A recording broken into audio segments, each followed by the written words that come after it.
ठीक है, तो स्टार्ट करते हैं ना। तो लास्ट क्लास हम लोग पढ़ रहे थे फंक्शन, स्टार्ट कर लिए थे फंक्शन। इनफैक्ट सारे टॉपिक उसका तो हम लोग कवर कर लिए थे, क्वेश्चन किए थे, कुछ बहुत सारे क्वेश्चन किए थे। आज कुछ और क्वेश्चन उसका ऊपर करते हैं, फिर इस चैप्टर को कंप्लीट करते हैं और नेक्स्ट क्लास में हम लोग रिवीजन करेंगे किसका, क्या बोलते हैं उसको, एप्लीकेशन ऑफ डेरिवेटिव का स्टार्ट करेंगे। ठीक है ना, इंक्रीजिंग डिक्रीजिंग करेंगे, फिर करेंगे हम लोग टेंजेंट नॉर्मल, फिर मैक्सिमम मिनिमम। ओके, तो एक बार फिर रिवाइज कर देते हैं क्या क्या पढ़े थे हम लोग फंक्शन में, कि एक एक्स से वाई कौन सा कैसे फंक्शन होता है। सारे एलिमेंट कनेक्टेड होना चाहिए पहली सेट का, और दूसरा सेट का पहली सेट का कोई भी एलिमेंट का एक से ज्यादा इमेज नहीं होना चाहिए। दूसरा हो गया क्या, डोमेन रेंज कोडोमेन क्या होता है। ये पहला सेट डोमेन होता है, सेकंड सेट कोडोमेन होता है, और रेंज होता है जो सेकंड सेट का कनेक्टेड होता है। ठीक है, नेक्स्ट हम लोग पढ़े थे क्या, types of function, one one function, तो एक के साथ एक कनेक्टेड होना चाहिए, मेनी वन नहीं होना चाहिए फंक्शन। ओके, मेनी वन एक से ज्यादा कनेक्टेड हो जाएगा तो उसको मेनी वन हो गया। ऑन टू सेकंड सेट का अगर कोई भी एलिमेंट खाली रह गया तो हम उसको बोलते, सॉरी कोई भी एलिमेंट खाली नहीं है तो हम उसको बोलते हैं क्या, ऑन टू फंक्शन। इन ऑन टू फंक्शन हमारा, और टू को हम लोग सब्जेक्टिव फंक्शन भी बोलते हैं, वन वन को हम लोग इंजेक्टिव फंक्शन भी बोलते हैं, और जो फंक्शन ऑन टू होता है उसका कोडोमेन और रेंज ये दोनों क्या होता है, सेम हो जाता है। ऑन टू फंक्शन के लिए कोडोमेन और रेंज दोनों सेम हो जाता है। ठीक है, नेक्स्ट हम लोग पढ़े थे इनटू फंक्शन। अगर सेकंड सेट का कोई एक भी एलिमेंट अगर खाली रह गया तो हम उसको इनटू फंक्शन बोलते हैं। ठीक है, next one one one two और बाइजेक्टिव फंक्शन। एक फंक्शन अगर वन वन और वन टू दोनों है तो उसको बाइजेक्टिव फंक्शन बोला जाता है।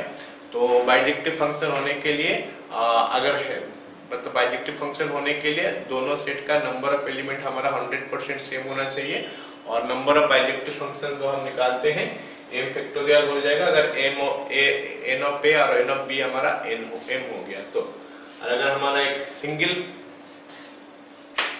सेट में फंक्शन है तो उसका फैक्टोरियल आ जाता है। नेक्स्ट हम लोग पढ़े थे number of onto function from a to b, number of into one one function from a to b, और नंबर ऑफ बाइजेक्टिव फंक्शन तो हम लोग पढ़ ही लिए। ओके ना, then inverse of a function.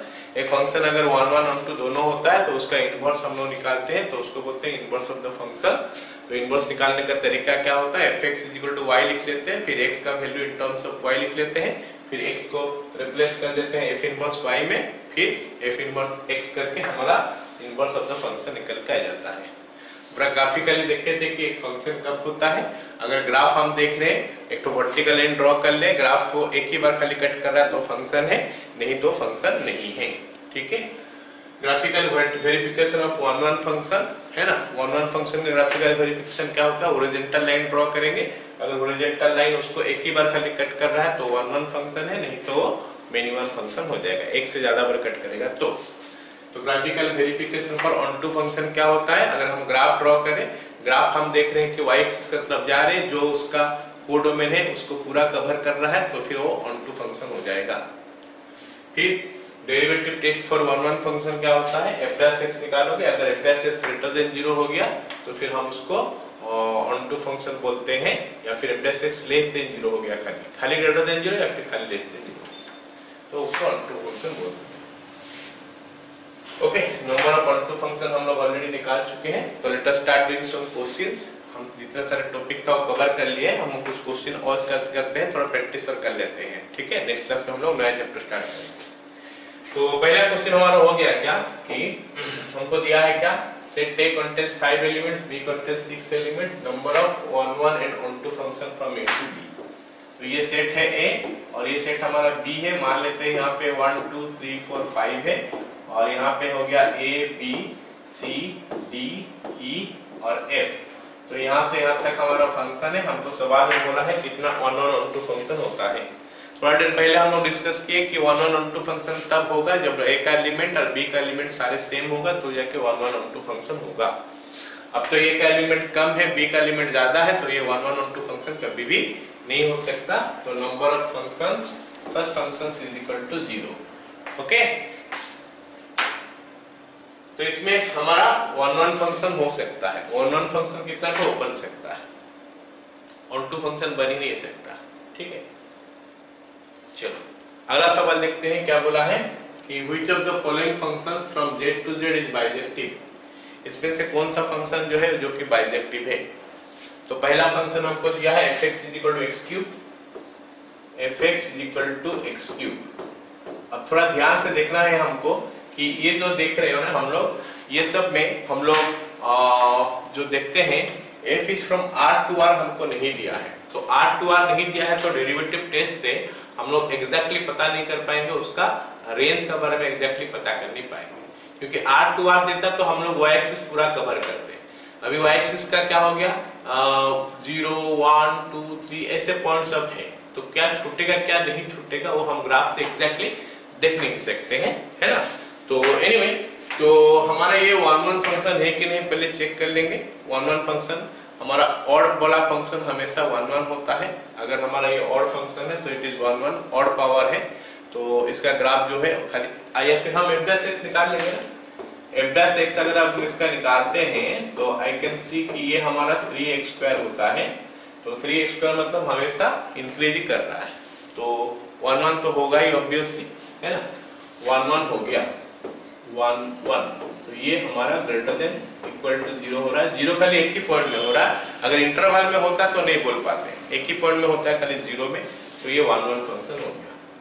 अब ऑन टू के लिए हम लोग थोड़ा चेक कर लेते हैं ना। f(1) लिए तो ये आ रहा कितना 1, f(2) लिए तो ये आ रहा हमारा कितना 8, f(3) लिए तो ये आ रहा हमारा 27। तो यू कैन सी कि ये सेट में अगर 1 है, ये 1 will be connected to 1 fine, 2 will be connected to 8, 3 will be connected to 27, कुछ ऐसा, कुछ एग्जाम्पल में दिखाया इसमें ऐसा। तो इसमें बहुत सारे चीज जो है ना जो कनेक्टेड नहीं हो सकता, 4 3 5 6 this can not be connected, जो कि यहाँ पे है। सेकंड सेट में भी इंटीजर है तो 4 है यहाँ पे, तो 4 विल नॉट बी कनेक्टेड, तो मतलब ये ऑन टू नहीं हुआ। ओके 1 1 तो हो रहा है लेकिन ऑन टू नहीं हुआ। अब हम सेकंड फंक्शन देखते हैं। सेकंड फंक्शन जो है ना, सेकंड फंक्शन का अगर हम ग्राफ देखेंगे, सेकंड फंक्शन का अगर हम ग्राफ देखेंगे fx = x + 2, तो अगर मैं अच्छा इसका डेरिवेटिव ही निकालता हूँ f' = 1, ये तो ग्रेटर देन इक्वल टू 0 हो गया, मतलब 1 1 हो गया। अब ये ऑन टू होगा कि नहीं थोड़ा देख लेते हैं, ऑन टू होगा कि नहीं देख लेते हैं। तो fx = x + 2 है, तो यहाँ पे अगर हम 1 डालेंगे या फिर 0 डालते हैं तो इट इज कमिंग 2, 1 डालते हैं तो ये 3 आ रहा है, 2 डालते हैं तो ये 4 आ रहा है। लेकिन यहाँ पे बाकी जो कनेक्टेड है, बाकी सब चीज जो है 0 1 2 3 क्या वो सब एलिमेंट कनेक्टेड है, तो होगा डेफिनेटली। ये 0 डालेंगे तो यहाँ पे -2 का साथ जो है ना वो 0 कनेक्टेड हो जाएगा, ऐसा सोचो। या फिर सीधा सीधा ऐसा सोच सकते हैं, इसका अगर हम लोग = y ले लेते हैं, क्योंकि ऑन टू चेक करने का तरीका जो होता है वैसे अगर चेक कर लेंगे तो इम्प्लाइज x = y - 2। यहाँ पे हम देख रहे हैं कि x का वैल्यू क्या हो गया y - 2, है ना। अच्छा y का वैल्यू इंटीजर है तो y इंटीजर डालेंगे तो x ऑब्वियसली इंटीजर निकलेगा, और all y belongs to z, है ना, x बिलोंग्स टू z, तो सारे y बिलोंग टू z के लिए x बिलोंग टू z आ रहा है, मतलब ऑन टू आ रहा है।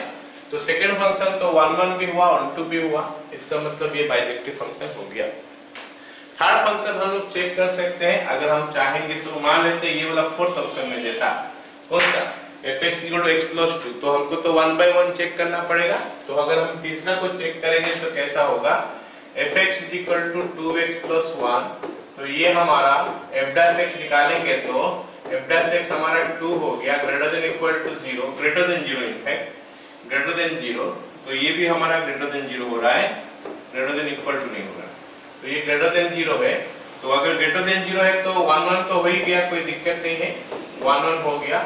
अब ऑन टू के लिए क्या करोगे ना, 2x + 1 = y ले लेते हो, तो x का वैल्यू आ जाएगा y - 1/2, x का वैल्यू कितना आ गया y - 1/2।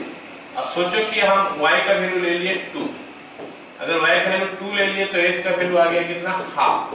हाफ जो है ना वो z नहीं है, इसका मतलब 2 का प्री इमेज नहीं है, 2 खाली रहेगा, 2 जो है ना खाली बैठ गया, 2 खाली बैठ गया, क्योंकि 2 खाली बैठ गया तो 2 का प्री इमेज नहीं है तो ये इनटू फंक्शन हो जाएगा। और ये x स्क्वायर है, x स्क्वायर प्लस 1। अगर इसका हम ग्राफ के बारे में सोचेंगे तो ये तो ऐसे तो देख सकते हैं f डैश x अगर हम निकालेंगे यहाँ पे, चलो इसको दोनों तरीका से बताते हैं। ये x स्क्वायर प्लस 1 का ग्राफ हो गया ये, क्योंकि y equal to x square का ग्राफ ऐसे आता है, x स्क्वायर प्लस 1 का ग्राफ ये हो गया y equal to x square plus 1। तो अगर मैं एक हॉरिजॉन्टल लाइन ड्रॉ करता हूं तो ये तो ग्राफ को दो बार कट कर रहा है, मतलब ये वैल्यू और ये वैल्यू ऑफ x के लिए y का एक ही वैल्यू आ रहा है, तो ये तो मिनिमम आ गया। तो बाइजेक्टिव बोला था तो नहीं हुआ। या फिर अगर हम dy by dx भी इसमें निकालेंगे तो dy by dx का वैल्यू आता है 2x, और 2x ग्रेटर देन 0 भी आता है, 2x लेस देन 0 भी आता है। क्योंकि अगर z प्लस डालेंगे तो ये पॉजिटिव आएगा, z माइनस डालेंगे तो ये नेगेटिव आएगा। तो इसका मतलब है क्या, ये बोथ 1 1 सॉरी पॉजिटिव का तरफ भी जा रहा है, नेगेटिव का तरफ भी जा रहा है, मतलब 1 1 नहीं है। तो ये फंक्शन ना 1 1 हुआ ना 2 हुआ। आया समझ में सबको? ये सब नो बोला। चलो अब अगला सवाल देखते हैं। अगला सवाल बोला है कि f is from R to R, ठीक है। तो बोला है कि ये फंक्शन क्या है, 1 1 1 2 एक्सेट्रा क्या है। ये इवन पावर हमको बता ही दे रहा है कि 1 1 तो नहीं हो सकता, इवन पावर हमको बता रहा है कि 1 1 नहीं हो सकता। फिर भी हम लोग थोड़ा देख लेते हैं, है ना। fx is equal to 2x to the power 4 plus 1, तो f dash x is equal to 8x cube, तो ये ग्रेटर देन 0 भी होगा और ये लेस देन 0 भी होगा। 8x cube ग्रेटर देन 0 कब होगा, जब x का वैल्यू ग्रेटर देन 0 होगा, और जब x का वैल्यू लेस देन 0 होगा, ये लेस देन 0 होगा। मतलब पॉजिटिव भी हुआ नेगेटिव भी हुआ, इसका मतलब नॉट 1 1 तो हुआ नहीं। अब इसको ऑन टू के लिए भी चेक करना पड़ेगा। I can see for all x belongs to R, x to the power 4 greater than equal to 0। हम देख रहे हैं कि x का वैल्यू अगर कोई भी ले लो, x to the power 4 greater than equal to 0 होगा। therefore 2x to the power 4 या फिर y is equal to 2x to the power 4 plus 1 greater than equal to 0 हो जाएगा, सॉरी 1 हो जाएगा। मतलब इसका वैल्यू 1 या 1 से ऊपर है। So all values less than 1 do not have any pre-image. So all y less than 1 do not have pre-image. इसका pre-image नहीं है। इसका मतलब ये क्या हो गया, इनटू हो गया। तो 1 1 भी नहीं हुआ, ऑन टू भी नहीं हुआ, तो neither 1 1 nor on 2 हो गया इसका आंसर। अरे बताओ सबको समझ में आया? चलो अगला सवाल देखते हैं क्या बोला है। अगला सवाल हमको दिया क्या है, f is from n to n fx is equal to this one। f हमारा n to n है और fx का वैल्यू हमको दिया है क्या, x square plus x plus 1। और हमको सब सवाल में बोला है क्या कि ये 1 1 और 2 इसमें से क्या क्या है देख के बताओ। तो चलो मैं fx लेता हूं पहले। fx is equal to दिया है मेरे को कितना, x square plus x plus 1। अगर मैं f डैश x लिखता हूं तो ये हमारा 2x प्लस 1 आया जो कि ग्रेटर देन 0 है ना। 2x प्लस 1 आया जो कि ग्रेटर देन 0 है अगर n belong to natural number है तो, as greater than 0 as x belongs to natural number. क्योंकि x नेचुरल नंबर है तो ये हमारा ग्रेटर देन 0 हो गया, तो इसमें कोई दिक्कत नहीं हुआ, ठीक है। मतलब 1 1 हो गया ये फंक्शन, जो ये 1 1 हो गया। अब देखते हैं कि ये फंक्शन ऑन टू होता है कि नहीं। देखो अगर मैं f of 1 लिखता हूं तो क्या हो जाएगा, 1 plus 1 plus 1 is equal to कितना हो जाएगा बोलो, 3। अगर f of 2 निकालता हूं तो it will be 4 plus 2 plus 1 is equal to 7। f of 3 निकालता हूं तो हो गया हमारा 9 plus 3 plus 1 is equal to 13। इसका मतलब जो है ना, ये 1 जो है कनेक्टेड है 3 के साथ, 2 जो कनेक्टेड है 7 के साथ, और 3 जो है ना वो कनेक्टेड है 13 के साथ। लेकिन ये जो सेकंड सेट है, ये सेकंड सेट हमारा है क्या? फर्स्ट सेट तो नेचुरल नंबर है, सेकंड सेट भी नेचुरल नंबर है। तो इसमें आज दुनिया भर का चीज होगा, 1 होगा, 4 होगा, 5 होगा, 6 होगा। ये जो सारी चीज है ना, ये सब कनेक्टेड नहीं है, किसी के साथ भी कनेक्ट नहीं हो पा रहा। क्योंकि ये सब किसी के साथ भी कनेक्ट नहीं हो पा रहा, इसका मतलब ये फंक्शन इनटू हो जाएगा। तो क्या 1 का प्री इमेज नहीं है, 4 का प्री इमेज नहीं है, 5 का प्री इमेज नहीं है। So many values of x are there which do not have any pre-image। इसका मतलब ये फंक्शन onto तो है, सॉरी onto नहीं रहा, into हो गया। 1 1 तो हो रहा है, तो 1 1 but not onto, हमारा आंसर सी होगा करेक्ट। क्लियर? सबको समझ में आया? ओके, चलो अब अगला सवाल देखो। अगला सवाल हमको बोला है कि f is from, if R denotes the set of real numbers, then the function f is from R to R defined by fx is equal to greatest integer of x। ये क्या है? 1 1 only, onto only, both 1 1 and onto, neither 1 1 nor onto। तो मैं इसका graph draw कर दिया हूं, और can see the graph. Graph में दिखाई दे रहा होगा कि 0 से 1 के अंदर इसका वैल्यू 0 है, 0 इंक्लूडेड है, 1 इज नॉट इंक्लूडेड।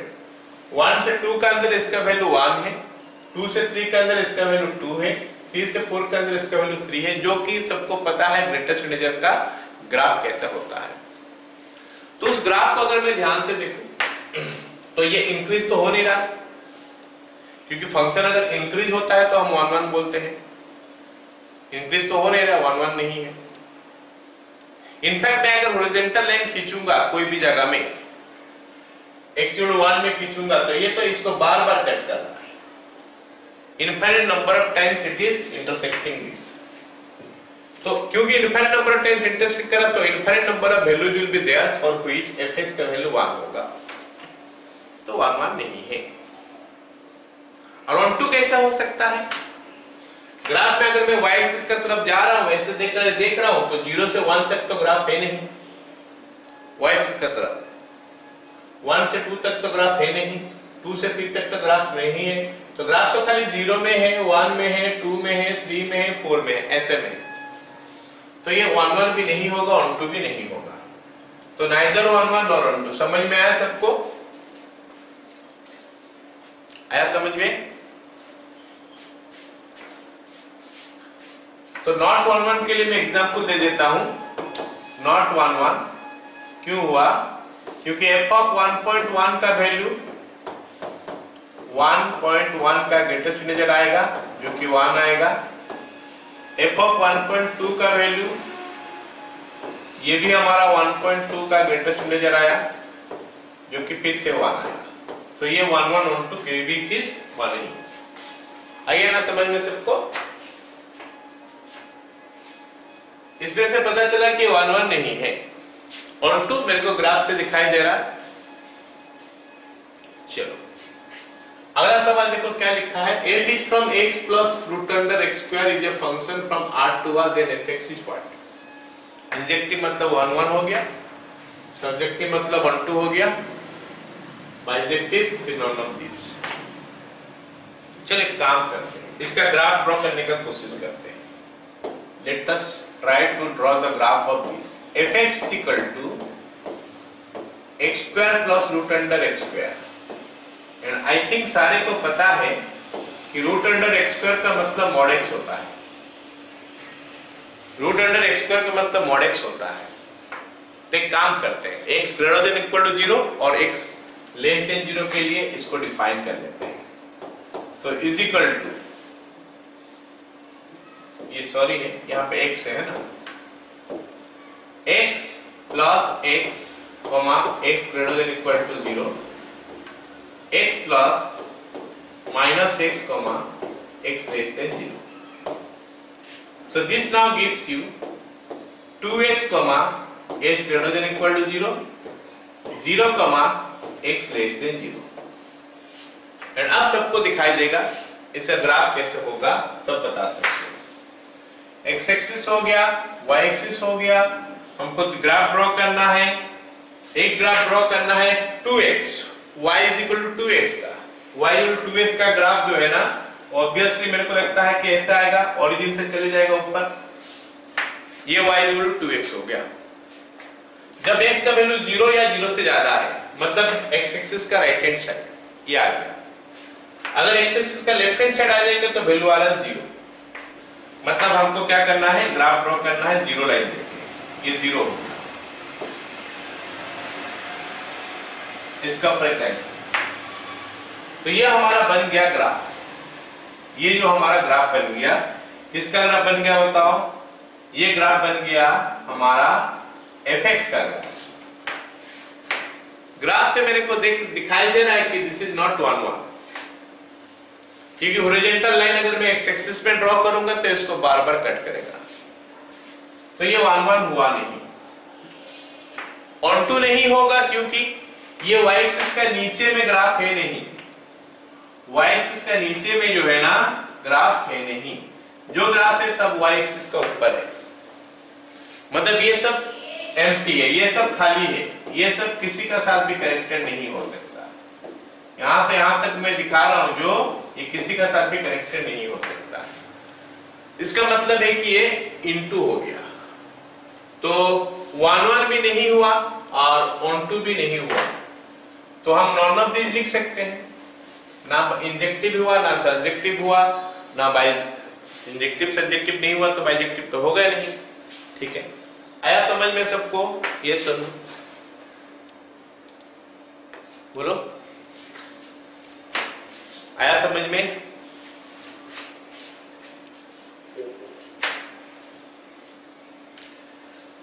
अगला सवाल देखते हैं। अच्छा एक मिनट, ये सब सवाल में ना, ये सब सवाल देखो, ये सब सवाल में हम ऐसा क्यों कर रहे हैं, f(1), f(2), f(3) क्यों निकाल रहे हैं? और इसका पहले हम लोग काफी सारे सवाल कर रहे थे जहां पे सीधा हम देख रहे थे कि इंक्रीज हो रहा है तो 1 1 बोल दे रहे थे, डिक्रीज हो रहा है तो 2 बोल दे रहे थे, एक्सेट्रा। यहाँ पे ऐसा क्यों बोलते हैं?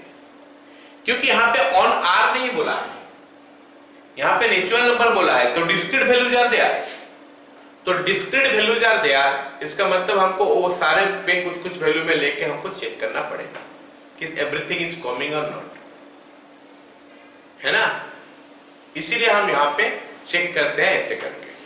ठीक है, दूसरा मेथड चेक करने का क्या होता है कि यहाँ पे x का वैल्यू निकालेंगे इन टर्म्स ऑफ y, फिर y का वैल्यू पुट करके देखेंगे x नेचुरल नंबर आ रहा है कि नहीं। But it is a difficult test for this particular question, क्योंकि क्वाड्रेटिक इक्वेशन है, तो उसमें से x निकालोगे तो फिर -b + -b² - 4ac/2a करके निकालना पड़ेगा। So all can see this one, सारे को ये चीज ध्यान में रहना चाहिए कि हम लोग क्या बोलते हैं, वैल्यू पुट करके चेक कर लेते हैं कुछ कुछ फंक्शन में जहां पे हमको डिस्क्रीट वैल्यूज देता है, जहां पे रियल नंबर दे देता है या फिर इंटरवल दे देता है, वहां पे हम इन जनरल चेक कर लेते हैं कि सारे में वो डिफाइंड है कि नहीं। बट अगर हमको डिस्क्रीट वैल्यूज दे देता है तो हम उस समय क्या करते हैं, थोड़ा कोशिश करते हैं जानने का कि डिफरेंट वैल्यूज में, डिस्क्रीट वैल्यूज में इनका क्या वैल्यू आता है और ये सारे वैल्यू हमको दे सकता है कि नहीं, ऐसे सोच सकते हैं। ये फंक्शन भी ऐसा ही है, ये function f is from the set of natural number, मतलब n to n फिर से बोल दिया यहाँ पे, नहीं, from set of natural number two integers, मतलब एक साइड में n है एक साइड में z है, ये साइड में हमारा n है और ये साइड में हमारा z है, एक साइड में नेचुरल नंबर है और एक साइड में हमारा इंटीजर है,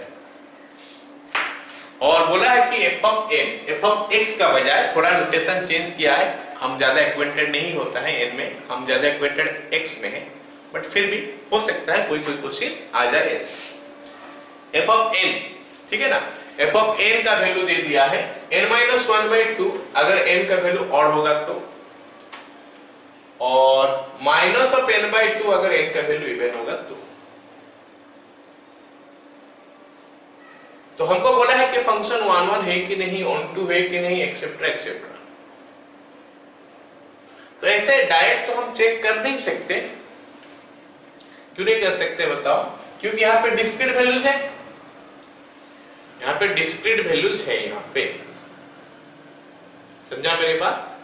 we are getting discrete values here. अगर कंटीन्यूअस वैल्यू होता तो अलग बात है। मेरा कहने का मतलब है कि हम डेरिवेटिव निकालेंगे तो यहाँ पे हाफ निकलना है, यहाँ पे माइनस हाफ निकलना है। मतलब एक जगह में इंक्रीज दिखा रहा है, एक जगह में डिक्रीज दिखा रहा है। बट ये एक इंटरवल में तो है नहीं, मतलब ऑड लोगे तो इंक्रीज दिखा रहा है, इवन लोगे तो डिक्रीज दिखा रहा है। ऐसा कैसे? 1 2 3 4 ऐसे में इंक्रीज डिक्रीज हम पता नहीं कर सकते। एक इंटरवल में होगा तो हम इंक्रीज और डिक्रीज के बारे में बात करेंगे। अगर ऐसा भी बोल देता कि r प्लस या r माइनस तो हम बात कर सकते हैं। यहाँ पे मैं पॉजिटिव साइड पे जाऊंगा तो 0 में एक होगा, 1 में एक होगा, 2 में एक होगा, तो हम उसमें इंक्रीजिंग डिक्रीजिंग कैसे बात कर सकते हैं? नो। और बाकी रह गया कि इसका ग्राफ जो है ये कंटिन्यूअस भी होने वाला है नहीं। f is from n to r, n to z बोला है ना, n is equal to 0, sorry n is equal to 1 तो ग्राफ corresponding to y का वैल्यू कुछ होगा, n is equal to 2 तो कुछ और आएगा, n is equal to 3 कुछ आएगा। मतलब just we are locating the points only. I cannot join them because we do not have the values between 1 to 2. 1 to 2 में और दूसरा वैल्यू नहीं है, तो r to r होता, 0 to 1 होता तो हमारा ग्राफ पूरा बन सकता था। यहाँ पे जस्ट पॉइंट हम लोकेट करेंगे। मेरे बात समझ में आ रहा है? We'll just locate the points. चलो अब देखते हैं कि 1 1 होता है कि नहीं। हम दो चार तो वैल्यू पुट करके देख लेते हैं क्या हो रहा है। f of 1 निकालेंगे। f of 1 निकालने के लिए ऑब्वियसली हमको इसका इस्तेमाल करना पड़ेगा क्योंकि n का वैल्यू ऑड हो गया, तो 1 minus 1/2 0 हो गया। f of 2 निकालेंगे। जब f of 2 निकालेंगे तो व्हाट आई कैन सी कि यहाँ पे 2/2 हो जाएगा क्योंकि n इवन हो गया, तो 2/2 1 होता है, लेकिन साथ में एक माइनस है तो ये आएगा। f of 3 निकालेंगे तो यहाँ पे आपको दिखाई दे रहा है कि 3 minus 1 इसको लेंगे क्योंकि n ऑड हो गया। 3 minus 1 2, 2/2 1। f of 4 निकालेंगे तो ये क्या हो जाएगा जरा देखो तो, यहां से निकलेगा क्योंकि f of 4 मतलब n इवन हो गया। अगर n इवन हो गया तो हम इसको लेंगे तो minus of 4/2 is -2। f of 5 is equal to 5 minus 1/2 that is equal to 2rr। f of 6 निकालोगे तो ये हमारा -3 आ रहा है। तो एक्सेप्ट्रा ऐसे चीज आता है। तो व्हाट आई कैन सी, कोई भी दो वैल्यू ऑफ n के लिए f ऑफ n का वैल्यू सेम नहीं हो सकता। मेरे को दिखाई दे, इतना सा ऑब्जर्वेशन से मेरे को पता चल रहा है कि व्हाट आई एम गेटिंग 0 1 -1 2 -2 3 -3 4 -4 ये सब तो आ ही रहा है। इसका मतलब इसका भी सारे के सारे कनेक्टेड है, इसका भी सारे के सारे कनेक्टेड है। 1 is connected to 0, 2 connected to -1, 3 connected to हमारा क्या होगा 1, 4 connected to -2, 5 connected to 2, 6 connected to -3, means everything is getting connected। सारे के सारे कनेक्टेड है, मतलब कोई भी खाली नहीं रहने वाला यहाँ पे, और हर एक के साथ एक एक एलिमेंट कनेक्ट हो रहा है। मतलब 1 1 भी हुआ, साथ में on2 भी हुआ, तो ये 1 1 एंड on2 दोनों फंक्शन हो गया। 1 1 एंड on2 बोथ हमारा C में है, तो ये हमारा आंसर हो गया। अरे बताओ सबको समझ में आया क्या?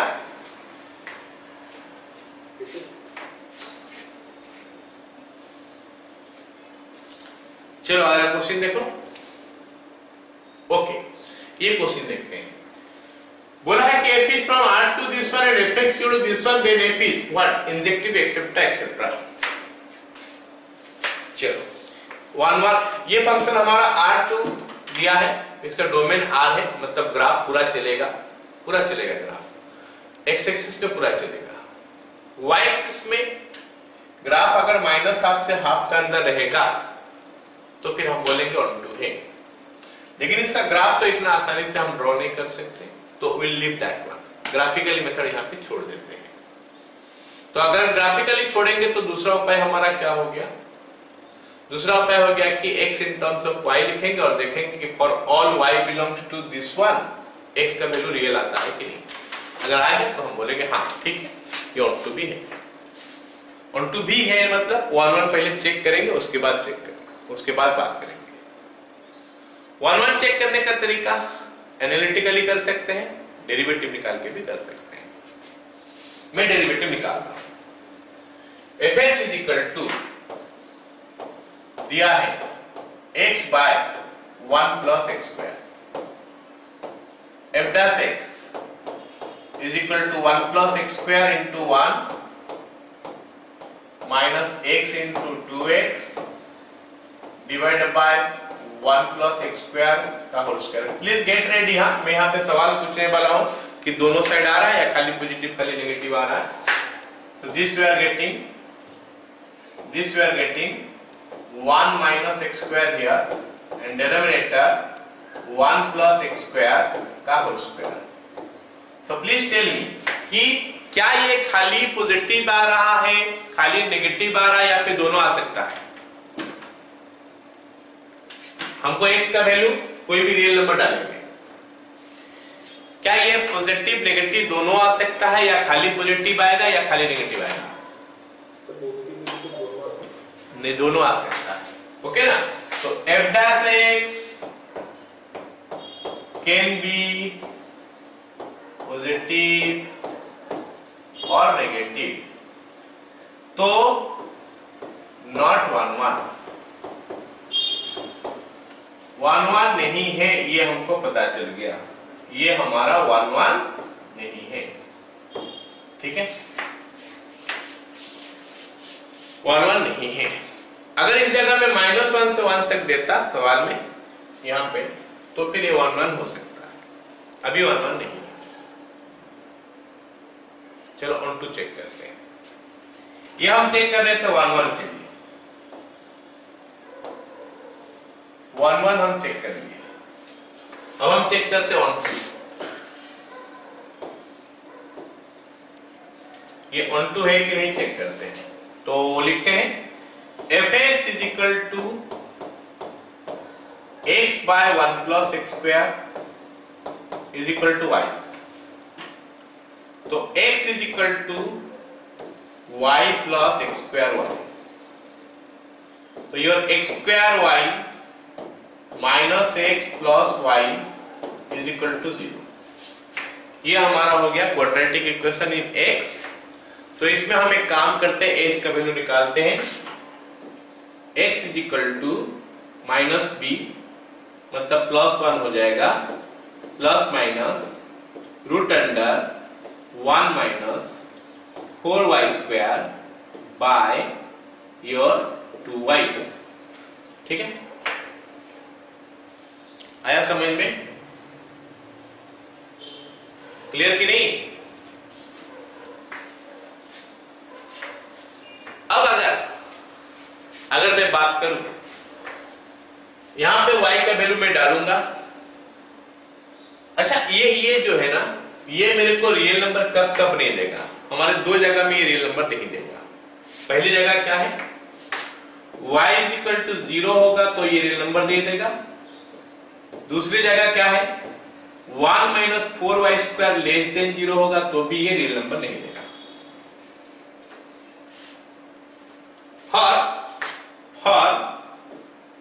for y is equal to 0 and 1 minus y square is equal less than 0, x not belongs to R। और हम देख रहे हैं कि 0 जो है ना इसके अंदर में है, 0 belongs to -1/2, 1/2 which has no pre-image, which has no प्रीइमेज। 0 का हमारा प्रीइमेज रहा नहीं। लेकिन ये कैसे हो रहा है, x इज इक्वल टू 0 डालने से तो 0 हो रहा है।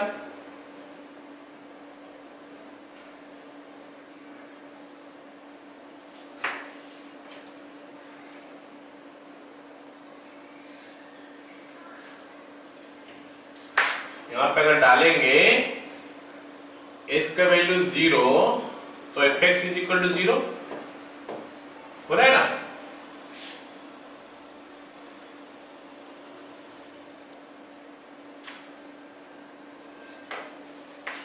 Zero belongs to minus half comma half which has no pre-image but 0 तो pre-image मिल रहा है, x is equal to 0 में y का pre-image मिल रहा है।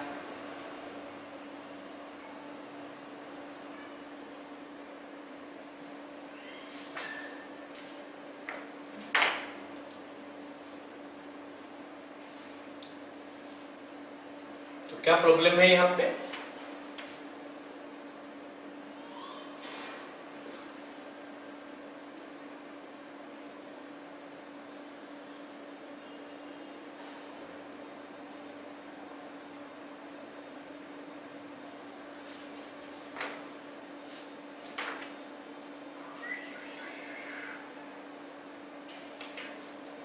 y is equal to 0 तो x is equal to 0।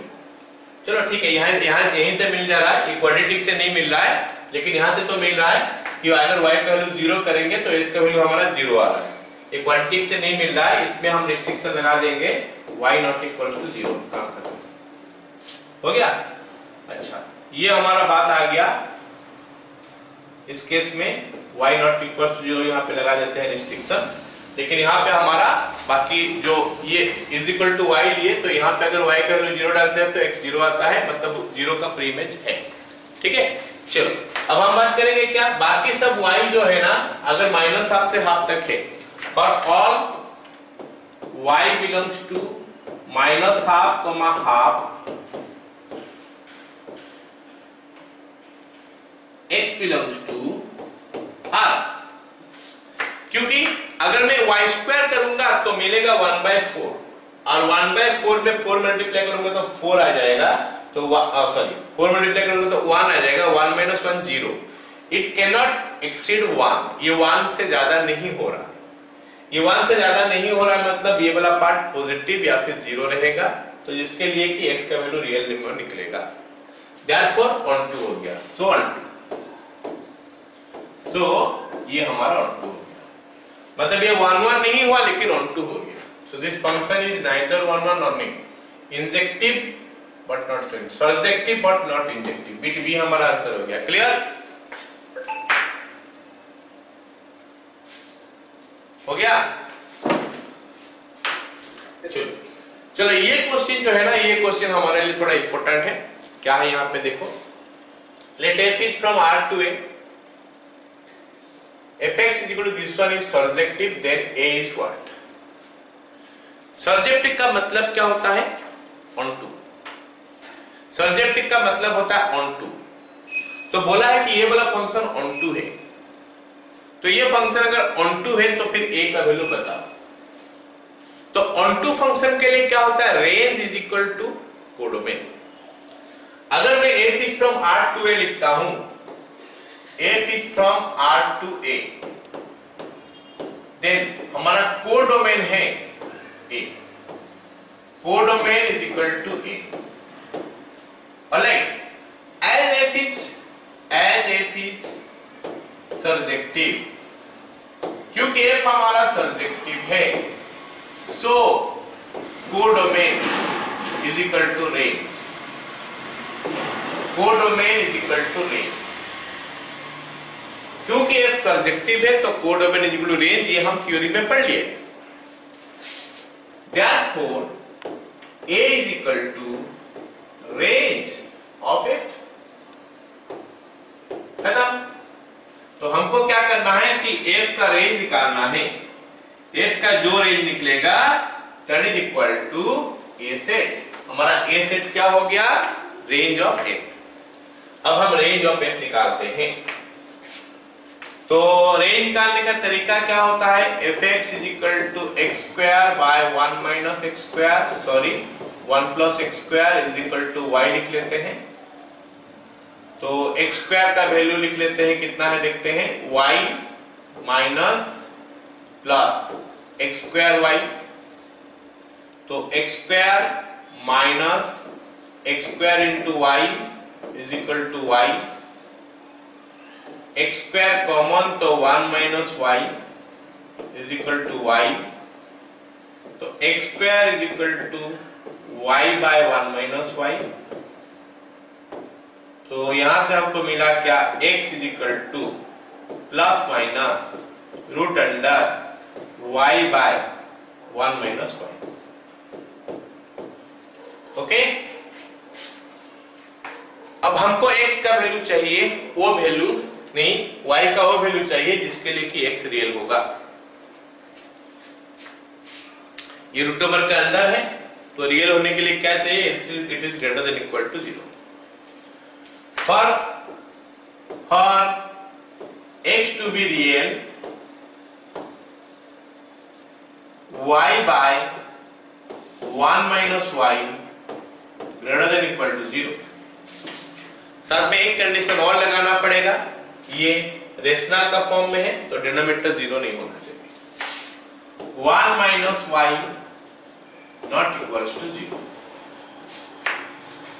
तो इसको वेबी कर्व में करेंगे, और वेबी कर्व हमको बोलता है कि सबसे पहले क्या करो, y जितना है सारे को पॉजिटिव करो।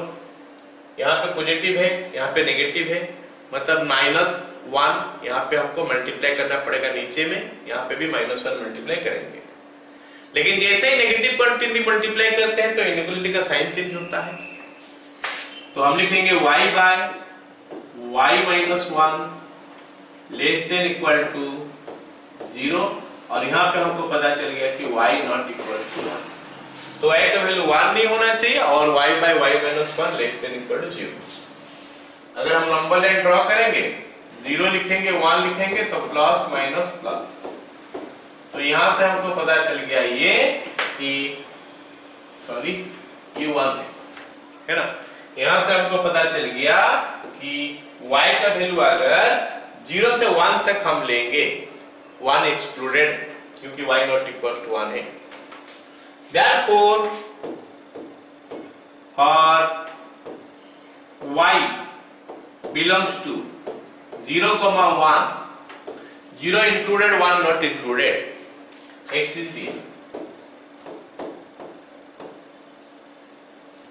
So range is equal to 0, 1, जो कि हमारा कोडोमेन होना चाहिए, जो कि a है।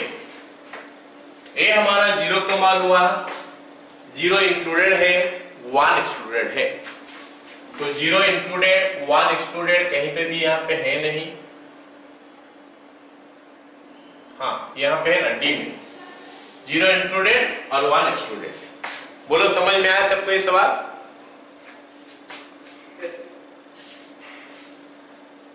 अगला सवाल देखो, f is from R to S, f is from R to S, fx is equal to sin x minus root 3 cos x plus 1 is onto, उसमें सब्जेक्टिव बोला था, यहाँ पे वर्ड चेंज हो गया, onto बोला है। Then S is what? Procedure से प्रोसीड्यूर में क्या फर्क है? As fx is onto, so codomain जो कि हमारा S है is equal to range of f। इसका मतलब क्वेश्चन में हमको बोल दिया भाई इसका रेंज निकालो।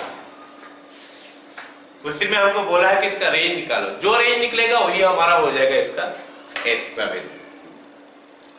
और ये क्वेश्चन जो है ना रेंज निकालने के लिए, ये क्वेश्चन हमको दिया है a sin x plus b cos x का फॉर्म में।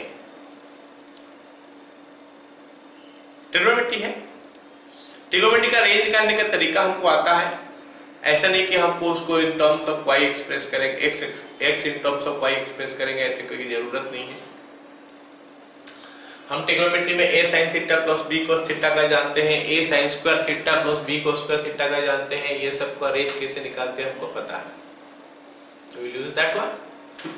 मैं पहले फॉर्मूला लिख लेता हूं, करेंगे minus root under a square plus b square less than equal to a sin x plus b cos x या फिर माइनस बी कॉस एक्स भी लिख सकते हैं, रूट अंडर ए स्क्वायर प्लस बी स्क्वायर। तो ये हमारा हो गया फॉर्मूला। इस फॉर्मूला का इस्तेमाल करके इसका रेंज निकालते हैं, और जो रेंज निकलेगा ऑब्वियस बात है वो हमारा क्या हो जाएगा, एस का वैल्यू, वो डोमेन हो गया या फिर उसका एस का वैल्यू जो हो गया। चलो निकालते हैं इसका रेंज क्या होता है। sin x minus root 3 cos x, मतलब a और b का वैल्यू 1 और रूट 3 है, तो 1 plus 3 root over minus less than equal to sin x minus root 3 cos x less than equal to 1 plus 3 root over. हो गया। अब हम ऐड करेंगे क्या, 1 minus 2 plus 1 less than equal to sin x minus root 3 cos x plus 1 less than equal to 2 plus 1। तो ये हो गया -1 less than equal to fx less than equal to 3। Therefore range of fx is equal to -1, 3, दोनों side में closed हो गया, दोनों side में हमारा स्क्वायर ब्रैकेट है, तो यही हमारा s का वैल्यू होना चाहिए। तो s इज इक्वल टू -1, 3। क्या सबको समझ में आया?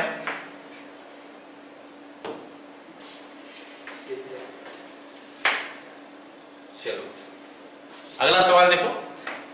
अगला सवाल हमको क्या बोला है, ये एक इंटरेस्टिंग सा सवाल है। क्या बोला है, fx, the function this one is a bijective function defined by fx equal to this one,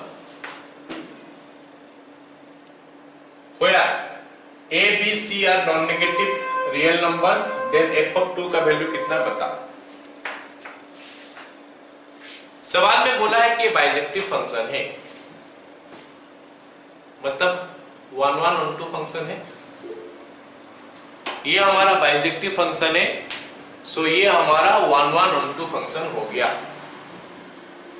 ठीक है, इसका मतलब है क्या, स्ट्रिक्टली इंक्रीजिंग या स्ट्रिक्टली डिक्रीजिंग, ऐसा है,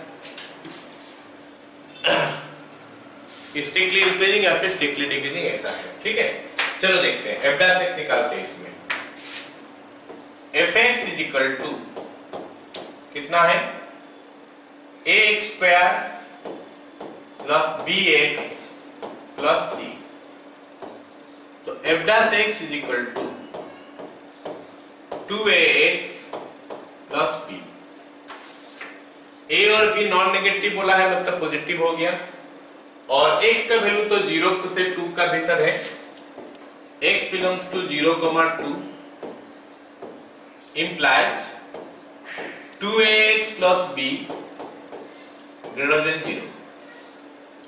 Therefore, f dash x greater than 0. So, fx is increasing function. fx is increasing function. और साथ में ये भी हमको बोला है कि ये बाइजेक्टिव फंक्शन है। कौन, fx is a bijective function. क्योंकि fx हमारा बाइजेक्टिव फंक्शन हो गया, इसका मतलब सेकेंड सेट का कोई भी खाली नहीं होगा, सेकेंड सेट का कोई भी खाली नहीं होगा।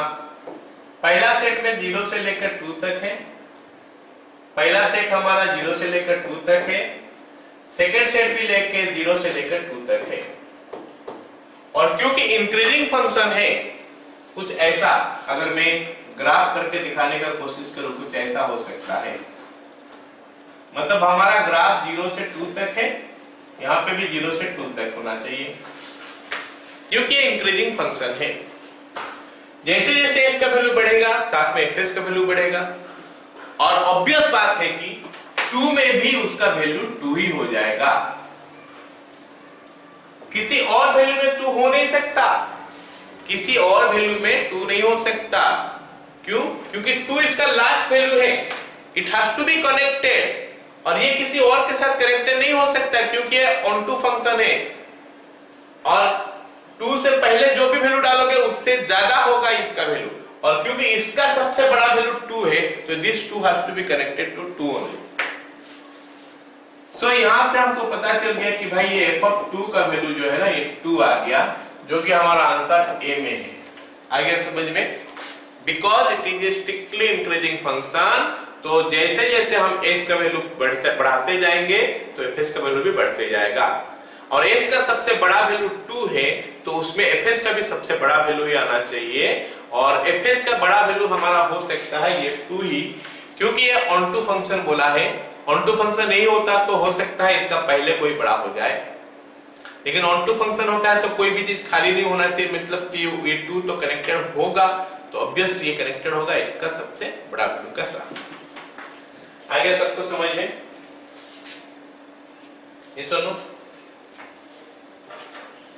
चलो अगला सवाल देखो। अगला सवाल बोला है कि gx fx is equal to इतना, gx इज इक्वल टू इतना, thus this is invertible for what? चलो देखते हैं।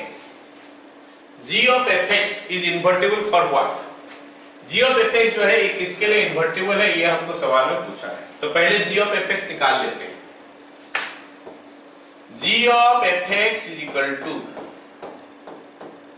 g of fx का वैल्यू क्या है? sin x plus cos x, sin x plus cos x।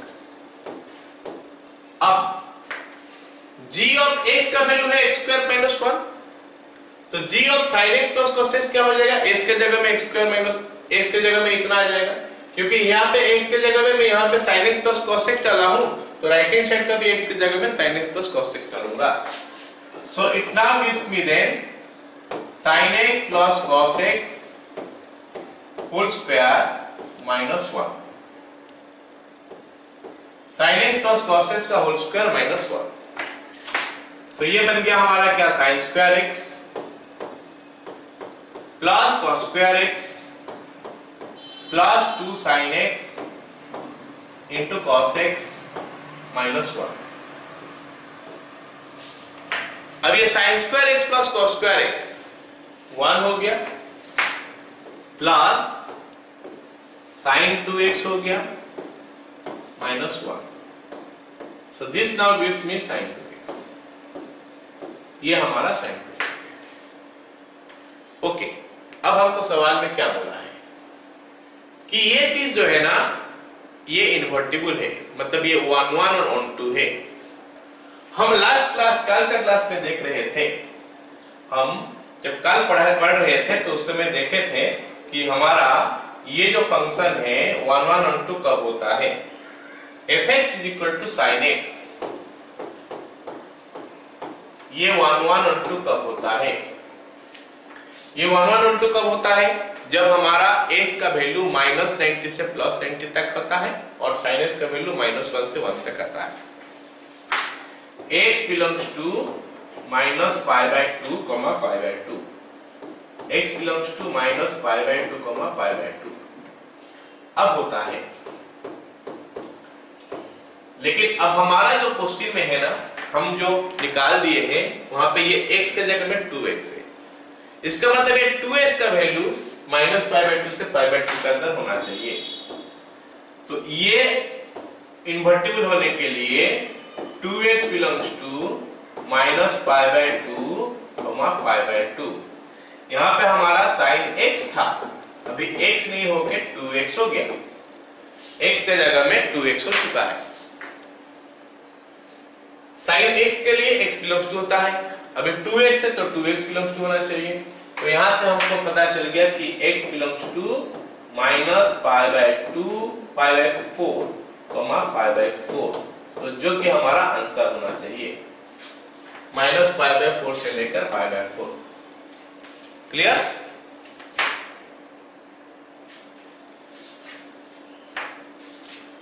Okay, चलो ये एक पॉइंट जो है ना सबको नोट करके रखना है।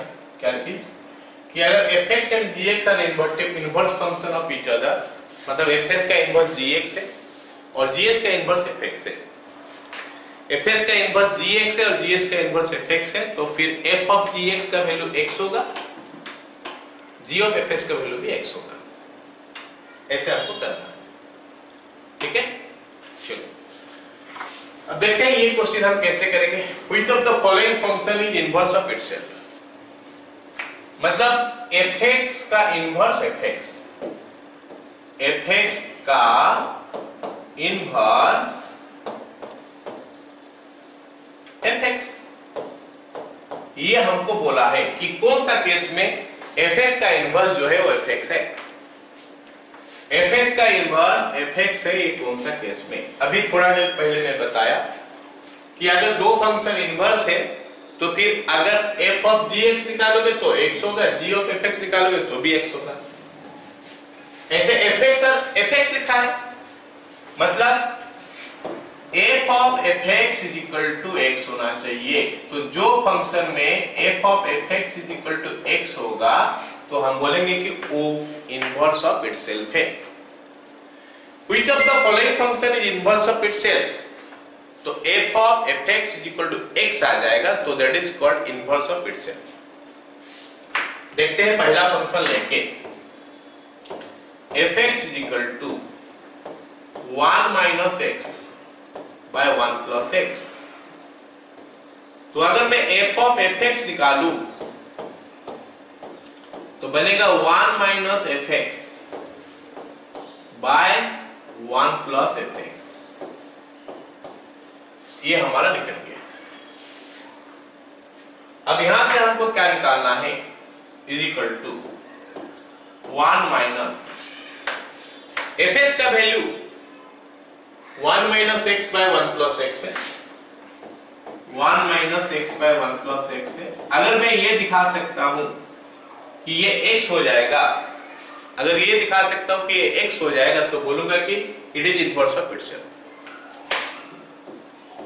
1 plus 1 minus x by 1 plus x, अगर मैं एलसीएम लेके सिंपलीफाई करता हूं तो हमको मिलता है 1 plus x minus 1 plus x divided by 1 plus x whole divided by 1 plus x plus 1 minus x by 1 minus 1 plus x।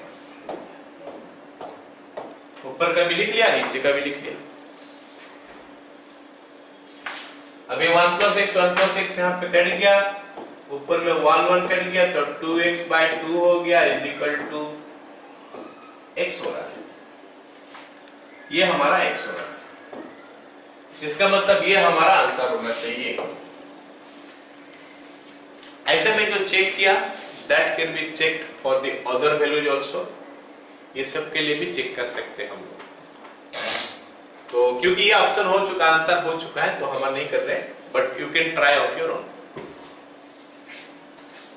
चलो अब मान लेते हैं यह हमारा ऑप्शन ए में नहीं दे के थोड़ा बाद में देता तो फिर हमको आस्ते आस्ते चेक करके जाना पड़ता।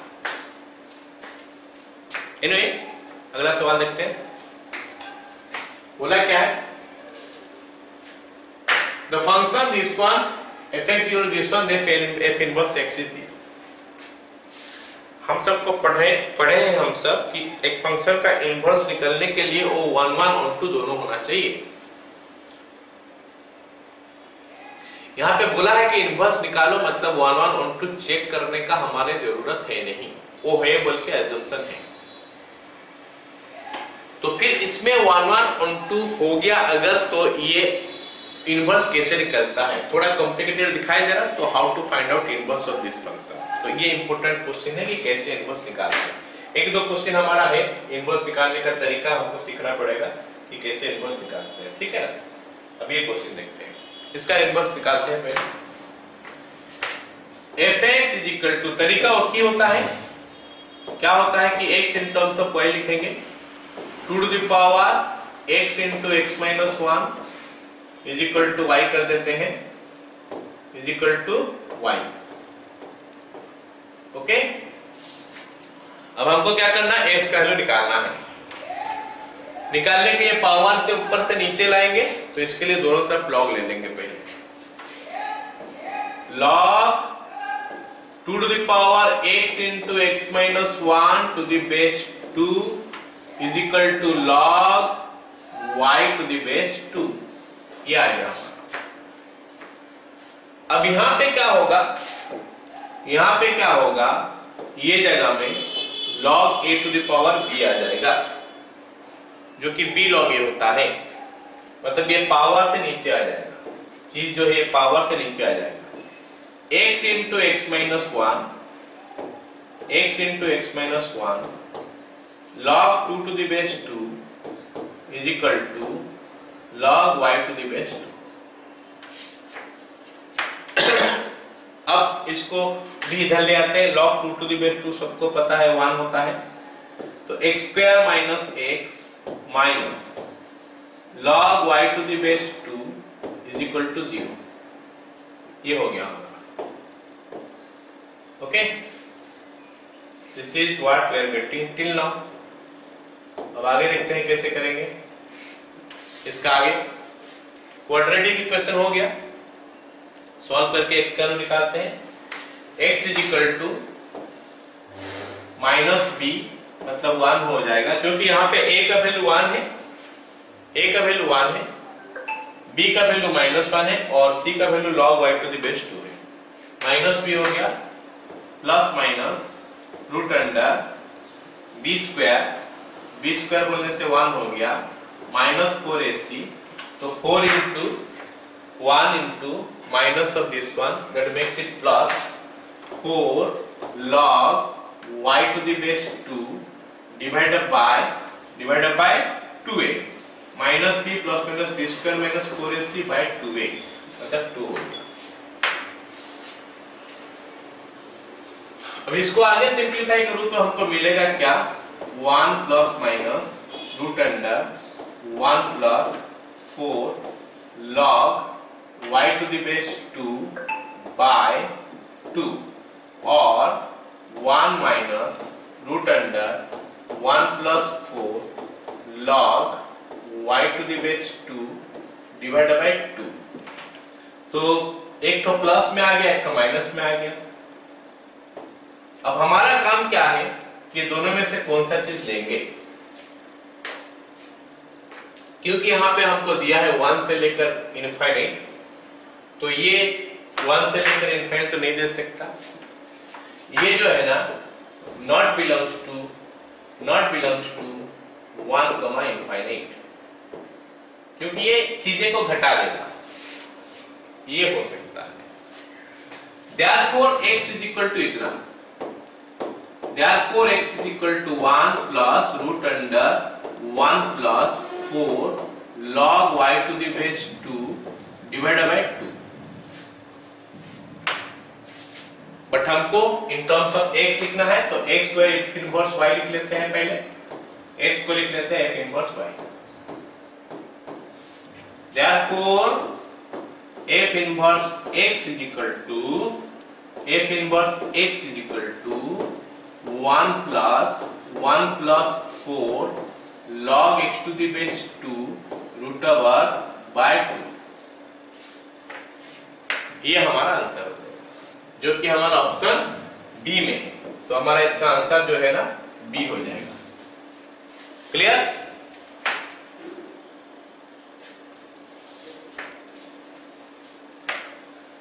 अभी अगला सवाल सेम है, खाली इसमें हमको बोला है कि f इनवर्स 4 का वैल्यू निकाल के बताओ कितना है। इसमें खाली हमको बोला है कि f इनवर्स 4 जो है ना उसका वैल्यू बताओ कितना है। तो f इनवर्स x तो हम निकाल चुके हैं ऑलरेडी, f इनवर्स x का वैल्यू हम ऑलरेडी निकाल चुके हैं कि 1 plus root under 1 plus 4 log x to the base 2 whole divided by 2, ये तो ऑलरेडी हम निकाल चुके हैं। अभी आप खाली f इनवर्स 4 निकालेंगे, तो f inverse 4 is equal to 1 plus 4 log 4 to the base 2 root over divided by 2। अब ये log 4 to the base 2 जो है ना, ये बनेगा क्या, log 2 square to the base 2 या फिर 2 log 2 to the base 2 is equal to 2 हो गया। मतलब log 4 to the base 2 हो गया, तो it is giving you 1 plus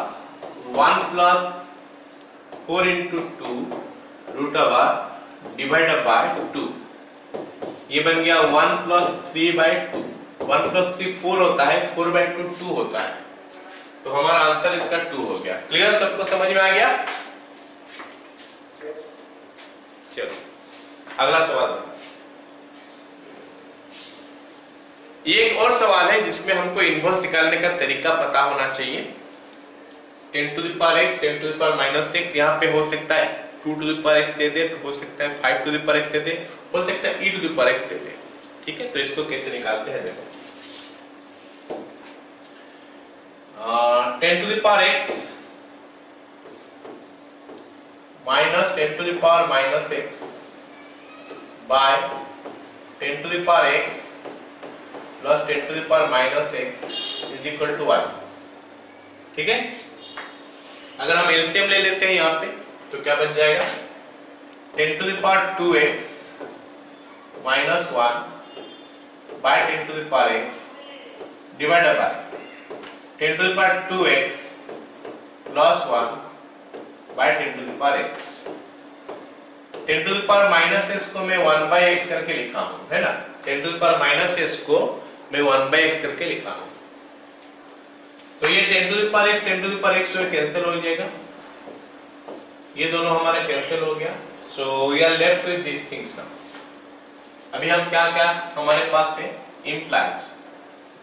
implies 10 to the power 2x minus 1 by 10 to the power 2x plus 1 is equal to y। अब इसमें से हम क्या करेंगे? सेपरेट करेंगे क्या? x का। चलो उसमें से आगे बढ़ते हैं। क्रॉस मल्टीप्लाई करता हूं तो 10 to the power 2x minus 1 is equal to 10 to the power 2x into y plus y। अब इसको उधर लेते हैं, इसको इधर लेते हैं। 10 to the power 2x minus 10 to the power 2x into y is equal to 1 plus y। तो 10 to the power 2x common, bracket में 1 minus y is equal to 1 plus y। So 10 to the power 2x is equal to 1 plus y by 1 minus y। ये हमारा हो गया। अब इसमें से हमको x हटाने के लिए, x को अलग करने के लिए दोनों तरफ log लेना पड़ेगा। log और बेस अभी 10 लेंगे क्योंकि यहाँ पर 10 दिया है number.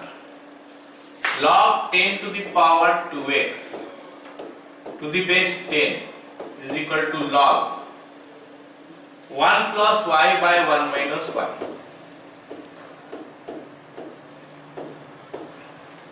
to the base 10।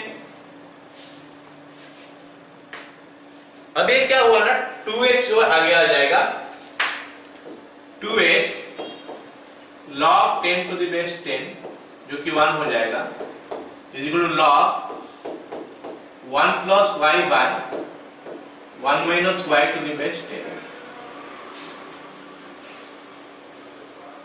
log 10 to the base 10 तो 1 हो गया, 2x का वैल्यू इतना है तो x का वैल्यू कितना हो जाएगा?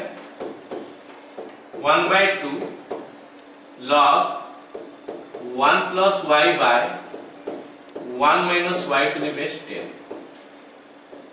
ये हमारा आ गया।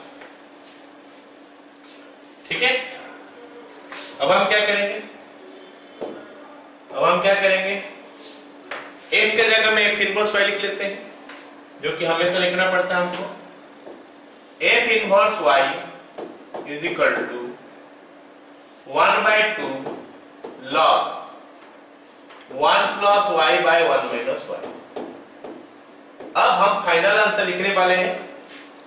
y is going to be replaced now by x। f inverse x is equal to 1 by 2 log 1 plus x by 1 minus y, 1 minus x to the base 10, तो बेस 10 हमारा हो गया। तो ये हमारा आंसर हो जाएगा। तो इसमें आंसर कहीं पे नहीं दिया है जो हमारा आंसर निकल के आया, तो गलत दिया आपने। इसलिए यहाँ पे अगर 2 होगा तो इस हिसाब से 2 आएगा। तो हम आंसर लिखते हैं बी विथ दिस कि ये जगह 2 का जगह में 10 है, ये 10 है, ये 10 है और ये हमारा 10 है। ठीक है, बेस 2 नहीं है, बेस 10 है। क्लियर?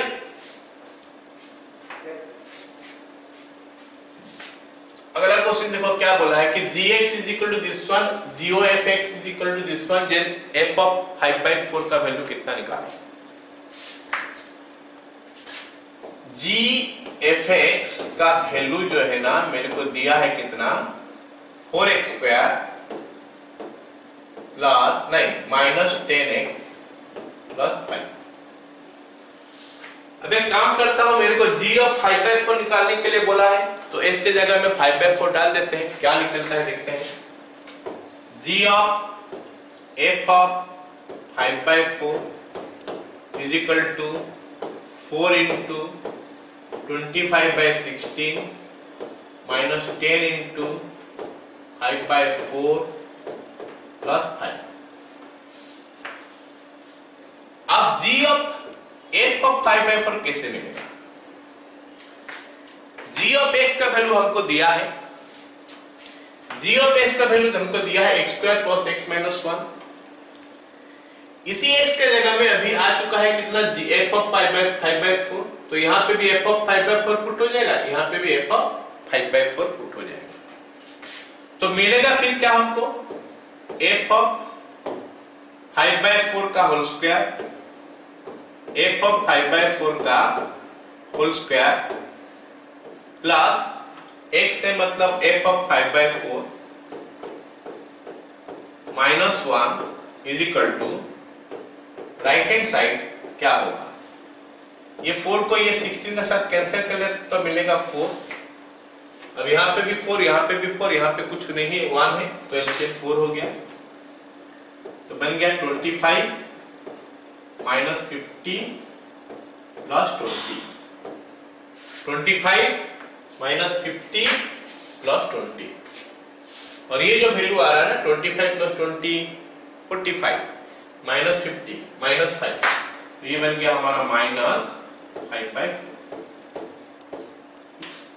माइनस 5/4 को इधर लाएंगे तो क्या मिलेगा, f ऑफ 5/4 का whole square plus f of 5/4 minus 1 plus 5/4 is equal to 0।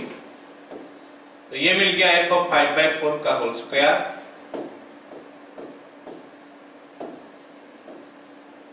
Plus f of 5/4 और ये हमारा आ गया 1/4 इज इक्वल टू 0। अगर ध्यान से देखोगे इस जगह को, ये जगह को अगर ध्यान से देखोगे तो ये निकल रहा है f ऑफ 5/4 प्लस हाफ का होल स्क्वायर, तो ये हमको मिल रहा है f of 5/4 plus 1/2 whole square, so this is 0। फिर f ऑफ इसका होल स्क्वायर 0 है मतलब ये अंदर वाला 0 होगा, implies f of 5/4 plus 1/2 is equal to 0 implies f of 5/4 is equal to minus 1/2। Okay, clear?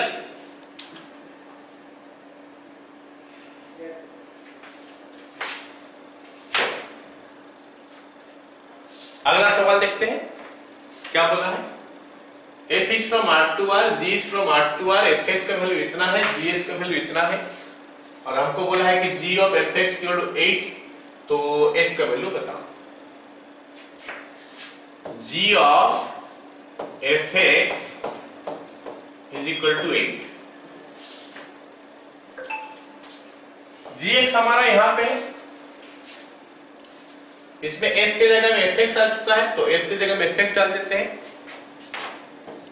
तो फिर fx का whole square plus 7 is equal to 8 हो गया। हमको x चाहिए, fx नहीं x चाहिए, तो fx का वैल्यू भी पुट कर देते हैं टर्म्स ऑफ x। fx का वैल्यू लिख देते हैं 2x plus 1 whole square is equal to 1, क्योंकि यहाँ पे हमारा 1 8 था, 7 इधर से गया तो 1 हो गया। So it now gives me 4x square plus 4x plus 1 is equal to 1। तो 4x में कॉमन ले लूंगा तो आ जाएगा x plus 1 is equal to 0। x into x plus 1 is equal to 0। तो यहां से मिला हमको x is equal to 0, x is equal to -1। तो x का वैल्यू हो गया -1 और 0।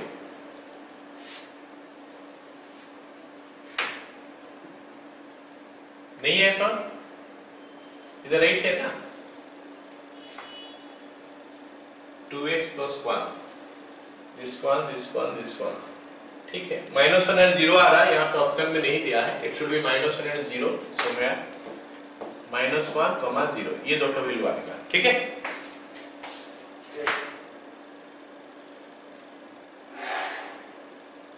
चलो ये हमारा लास्ट क्वेश्चन है। क्या दिया है कि f is from R to R, G is from R to R, fx unit इतना, gx यूनिट इतना, तो g inverse o f inverse 5 निकाल के बताओ। तो एक काम करते हैं, पहले f इनवर्स और g इनवर्स निकाल लेते हैं। f inverse x is equal fx is equal to कितना हो गया 3x plus -4 is equal to y लिख लेते हैं। इसमें से x निकालेंगे, उसी को f इनवर्स लिखेंगे। तो x का वैल्यू आ जाएगा y प्लस 4/3। तो s के जगह में f इनवर्स y लिख लेते हैं is equal to y plus 4/3। चलो हमको जैसे पूछा उस हिसाब से ऐसे छोड़ने से भी हमारा काम बनेगा, कोई दिक्कत नहीं है। f इनवर्स y इतना है। gx is equal to 2 plus 3x is equal to y लिख लेता हूं। तो यहां से हमको x का वैल्यू मिल गया क्या, y माइनस 2/3, और ये जो x है ना, ये हमारा क्या हो जाएगा g inverse y। So this is equal to कितना हो जाएगा y माइनस 2/5, y माइनस 2/3। अब हमको क्या करना है, ये जो पूछा है वो वैल्यू निकालना है। g inverse o f inverse 5। इसका मतलब क्या होता है कि g इनवर्स f इनवर्स 5। तो f इनवर्स 5 निकालते हैं यहां से। f इनवर्स 5 यहां से निकालेंगे, कितना हो रहा है देखते हैं। f inverse 5 is equal to 5 plus 4/3, 5 plus 4/3, 5 plus 4 9, 9/3 हो गया 3। इसका मतलब ये निकल के आ गया g इनवर्स 3। अब g इनवर्स 3 निकालेंगे कहां से, यहां से। g इनवर्स y दिया है तो g इनवर्स 3, y का जगह 3 डाल देंगे। 3 minus 2/3 is equal to 1/3। Clear? तो ये हमारा हो गया आंसर, राइट।